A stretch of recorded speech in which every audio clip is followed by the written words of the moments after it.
കോഴിക്കോട് ആമക്കോട്ട് വയൽ അംഗനവാടിയിലെ 7ഓളം കുട്ടികൾക്ക് ഭക്ഷ്യവിഷബാധയേറ്റതായി സൂചന. അംഗനവാടിയിൽ ആഹാരം കഴിച്ചതിന് ശേഷമാണ് കുട്ടികൾക്ക് ഛർദി ഉണ്ടായത്.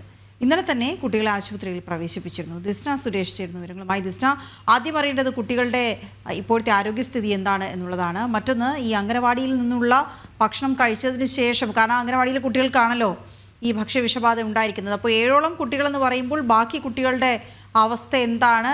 ഈ അന്വേഷണത്തിൽ നിന്ന് എന്താണ് മനസ്സിലായത്?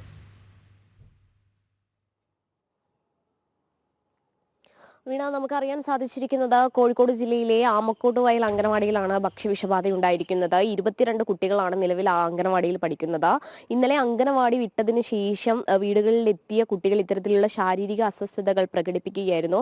ഛർദി ഉൾപ്പെടെയുള്ള ശാരീരിക അസ്വസ്ഥതകൾ ഉണ്ടായിരുന്നു എന്നത് തന്നെയാണ് കുട്ടികളുടെ ബന്ധുക്കളുമായി സംസാരിച്ചപ്പോൾ നമുക്കറിയാൻ സാധിച്ചിട്ടുള്ളത്.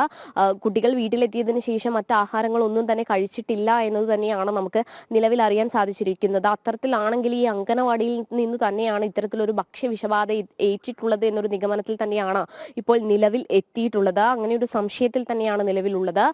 ഉച്ചയ്ക്ക് കഴിച്ച അല്ലെങ്കിൽ വൈകുന്നേരം കുട്ടികൾക്ക് കൊടുത്ത ഏതോ ഒരു ഭക്ഷണ പദാർത്ഥത്തിൽ നിന്നാണ് ഇത്തരത്തിൽ ഭക്ഷ്യവിഷബാധ ഏറ്റത് എന്നൊരു സംശയം തന്നെയാണ് ഇപ്പോൾ പ്രകടമായിട്ടുള്ളത്. 22 കുട്ടികൾ ഈ വിദ്യാലയത്തിലുണ്ട്. 7 കുട്ടികളെ ഇത്തരത്തിൽ ശാരീരിക അസ്വസ്ഥതകൾ അനുഭവപ്പെട്ടതിനെ തുടർന്ന് തൊട്ടടുത്തുള്ള സ്വകാര്യ ആശുപത്രിയിൽ പ്രവേശിപ്പിക്കുകയായിരുന്നു.